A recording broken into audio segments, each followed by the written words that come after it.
जय श्रीमन्नारायण। मैं मैथिलीजा आप सभी के बीच में कार्तिक महात्म के 22वां अध्याय की कथा को लेकर के उपस्थित हूँ। कार्तिक मास की ढेर सारी शुभकामनाएं आप सभी को।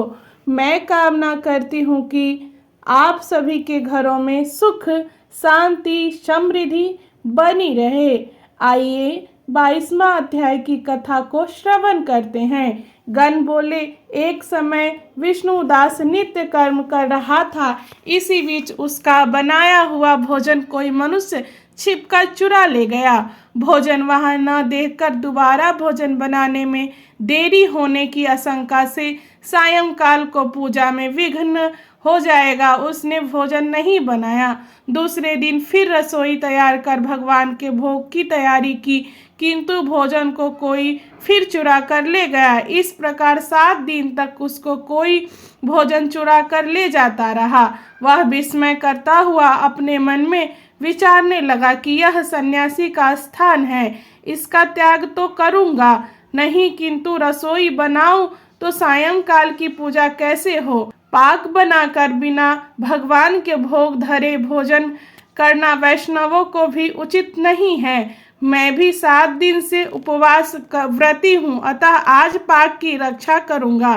प्रकार रसोई बनाकर ये छिप रहा था कि इतने में ही देखता है कि पाक चुराने एक चांडाल आया है, जो भूख से थका हुआ है और जिसके तन पर केवल चर्म ही शेष है। उसको देखकर ब्राह्मण दुखी हुआ। उसे भोजन ले जाते देखकर ब्राह्मण बोला, ठहर जा, सूखा क्यों जाता है, घी भी ले जा और चुपर के खाना।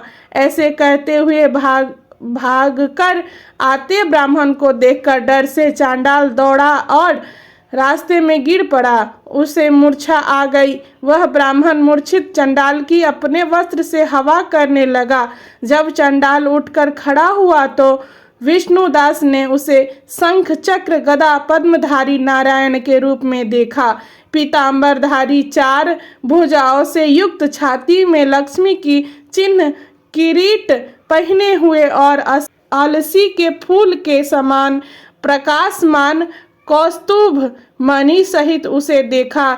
सात्विक भावों से युक्त वह ब्राह्मण उनको देखकर स्तुति और नमस्कार करना चाहता था। तभी इंद्रादिक देवता वहां आए। गंधर्व और अप्सराएं नाचने लगी। वह स्थान सैकड़ों विमान और ऋषिगणों से भर गया।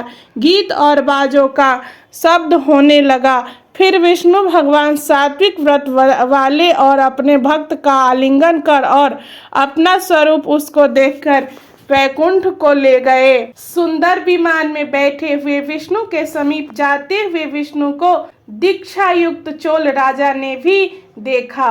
उसको वैकुंठ लोक को जाते हुए देखकर अपने गुरु मृदुगल को बुलाकर चोल बोला, जिनकी स्पर्धा से मैंने यह दान आदि किया, वह ब्राह्मण विष्णु रूप धारण करके वैकुंठ को जा रहा है।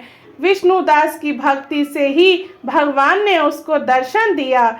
इसीलिए दान यज्ञ से भगवान विष्णु प्रसन्न नहीं होते हैं, वे भक्ति से ही प्रसन्न प्रतीत होते हैं। गण बोले, तब राजा ने अपना भानजा गद्दी पर बैठाया। वह बचपन से ही यज्ञ की दीक्षा में रहा था, इसी से उसके कोई पुत्र नहीं हुआ था। इससे अब तक उसके देश में भांजे ही राज्य के अधिकारी होते हैं। चोल अपनी यज्ञशाला में जाकर अग्नि के आगे स्थित होकर विष्णु से प्रार्थना करने लगा, हे विष्णु, मुझको वाणी और कर्म से स्थित भक्ति दी। यह कहकर सबके देखते देखते अग्नि में कूद पड़ा।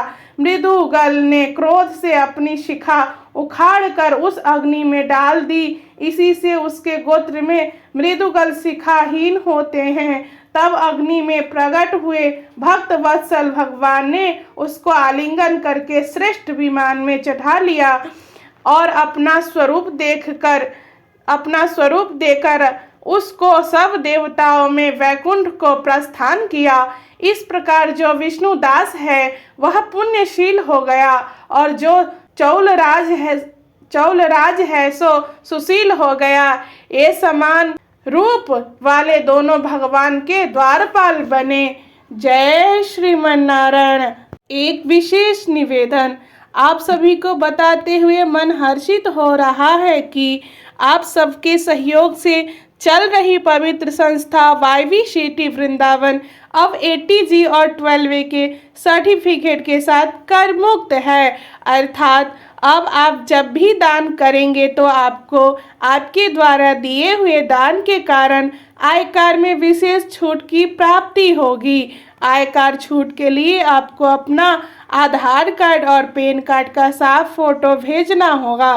फिर आपको आयकर में भी लाभ मिलेगा। देवोत्थान एकादशी 1 नवंबर 2025 से एकादशी फलाहारी सेवा पुनः प्रारंभ हो रही है। सभी सम्मानित सदस्य अपने सहयोग को QR कोड स्कैन करके शीघ्र भेज दे। आप जैसे दानवीरों के सहयोग से ही ऐसे आयोजन चलते रहते हैं। जय श्रीमन नारायण।